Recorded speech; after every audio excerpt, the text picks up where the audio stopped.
everyone, this is Georgia West, certified professional life coach with the Magic Mentors.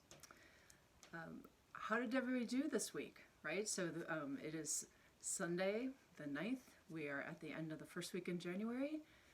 How are you doing with those resolutions, those goals? Are you on track? Are you killing it? How's it going?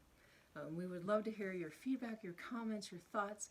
We want you to share with us how you're doing. And if you're having any struggles or thoughts, please let us know. We're happy to assist you in your process. With that, I'm going to kind of segue into our own personal first week results. I'm really excited to share with you how we're doing, and it really helps for me personally to be held accountable with someone, and so I'm being vulnerable and sharing that with you. My husband will probably join us maybe on every other week or a monthly basis, but I'm going to try to do this every week, and so you can see how we're doing personally in our weight loss process. So again, I'm a spreadsheet person, and I also like to use slides, and so I figured the easiest way for me to show you what I'm doing, what my goals are, and how I'm tracking them, I'll go ahead in just a minute here and throw them up onto some slides so you can take a look. So give me just a second here, and we'll see if I can get this to work. Okay, so here we go.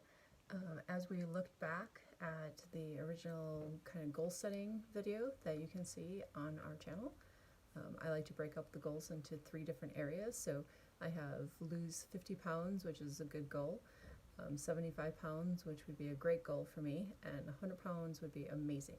So that's what I've set for myself for this year. We'll see how that goes, right? So I also like to put some non-scale victories, because we're not just looking at whatever the number is on the scale, but also overall health. And so for me, lowering cholesterol from 264 to 199, lowering blood pressure just a little bit there, stabilizing blood sugar, healing my thyroid, which has been an issue for the last 15-20 years, hopefully being able to reduce medication, but at least being able to avoid any increase in medication, increasing energy, strength, flexibility, lowering spine pain level from a 10 to a 2-3. So I've been walking with a cane, just a few steps here and there, seeing if we can lower that pain level and I can get moving just a little bit better.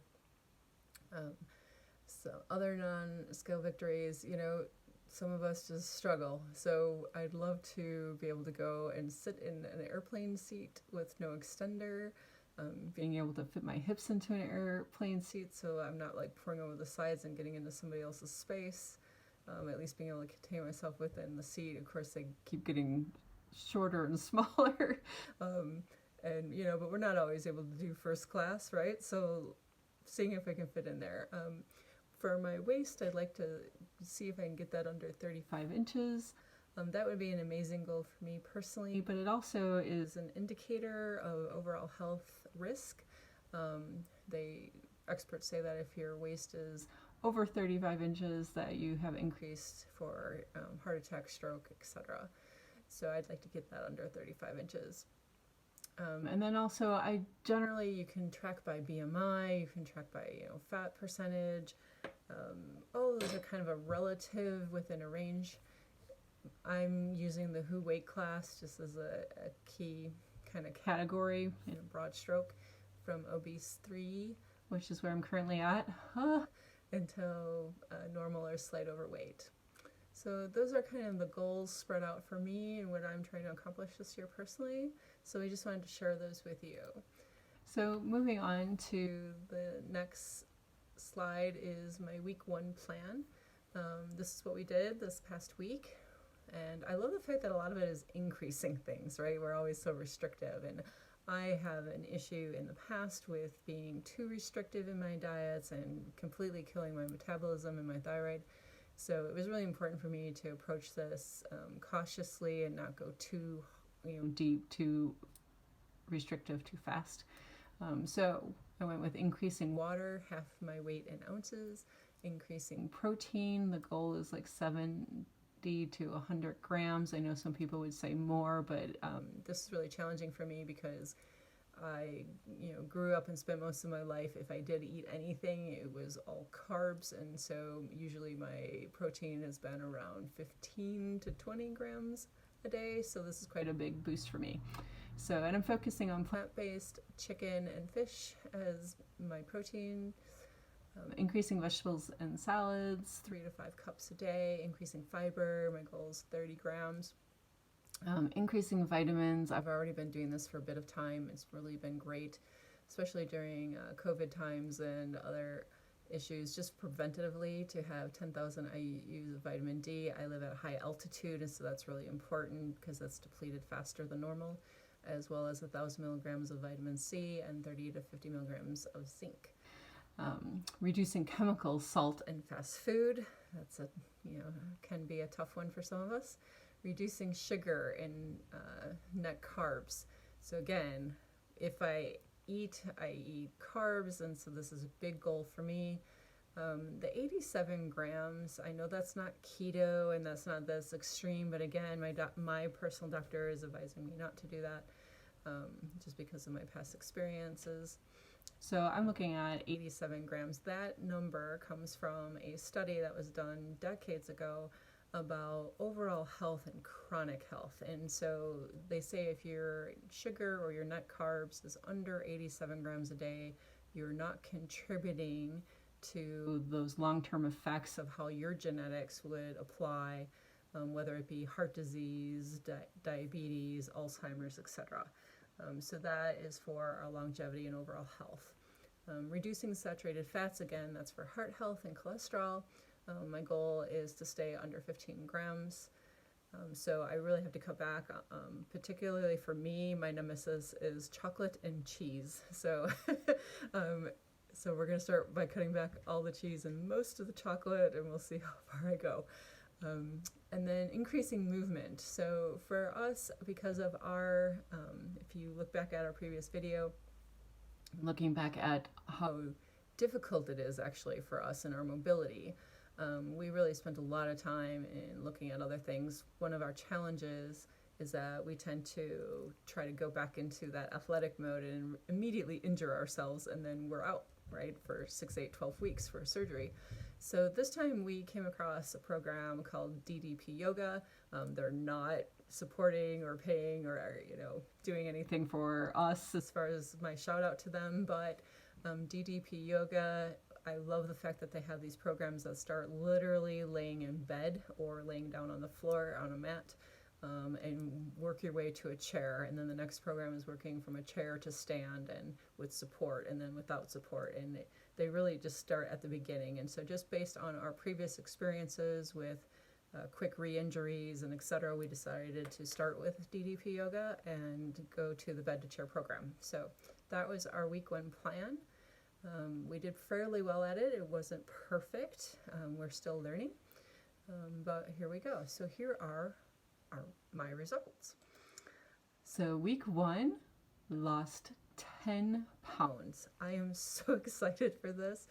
For someone who has thyroid issues that really struggles, this is a big, huge win for me. To see any movement on the scale, I was going to be thrilled with, but 10 pounds is just amazing. Yes, we celebrate water and inflammation loss too. I know that has a lot of water retention and inflammation, but that is still probably 50 to 80 pounds worth of pressure off of my joints, and that is still the beginning process of getting my body to eliminate that inflammation so that it can function better and hopefully start to continue to lose weight. Certainly not at that pace, but it indicates to me that my body is responding. Waist decreased by 4 inches. Again, got rid of that bloating. Hips decreased by 2 inches. That was even more of an indicator to me that that I actually lost some real weight in there. Increased energy, strength, and flexibility. I'm not really breaking these down too hard, but I did go from a level 1 to 2 as far as activity and moving around, and decreased spine pain level. So I literally hurt from the very top of my head all the way down to my toes, and every bit of my spine is usually a level 10, just excruciating, sometimes nauseating, sometimes passing out, etc. It's very difficult to function. I am allergic to all pain medications, so I cannot take anything to assist me, and that's part of the reason why it's so high. But I was able to decrease that down to an 8. I started to feel some relief in some moments where I actually, it wasn't so maddening, and so that was very encouraging to me. And then I happened to just drop from the World Health Organization weight class from obese 3 to 2, and you know what? That reduces some health risks, and I'm going to take that win when I can get it, right?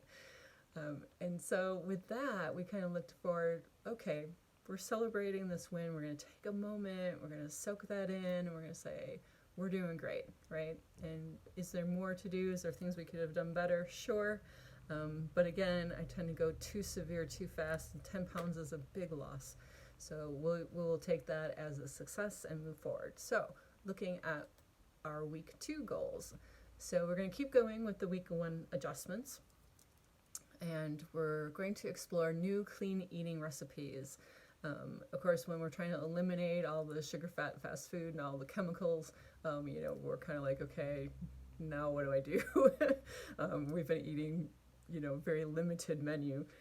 So we're going to look to see what we can do. I have to adapt for several hundred food allergies and intolerances, and I am not exaggerating that. I've been tested. That'll be on maybe a separate video if someone that's interested.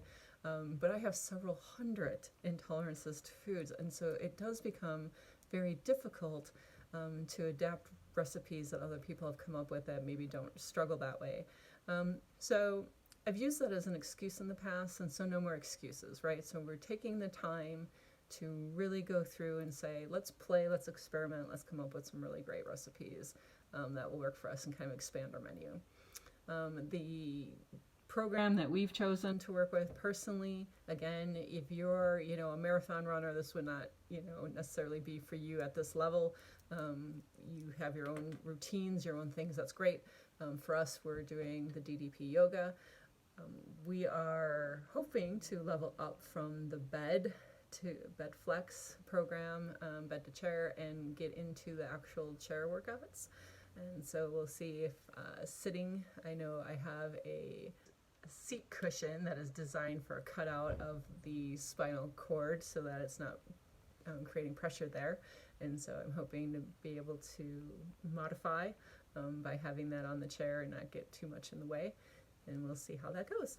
And so hopefully by doing these things, I will be able to lose another 5 pounds this coming week. I know that experts say that 1 to 2 pounds is healthy, and I would be thrilled with even 1 pound. But I think I still have some more inflammation and water weight to move. I can tell that although I've been shrinking, that there's still more there. And so I think 5 pounds is doable this week. I know that this is going to slow down and that this weight loss off the scale, as far as the number goes, may not continue at 5 to 10 pounds a week. That's okay, right? Like, we're in this for the long haul. This is not a sprint. This is a lifestyle change for us. So again, just super excited for this opportunity, and we look forward to week 2. So please share in the comments and share with us, right, your comments, your thoughts. What are your goals for week 2? What are you trying to accomplish? Let's support each other in our journey. Thanks so much.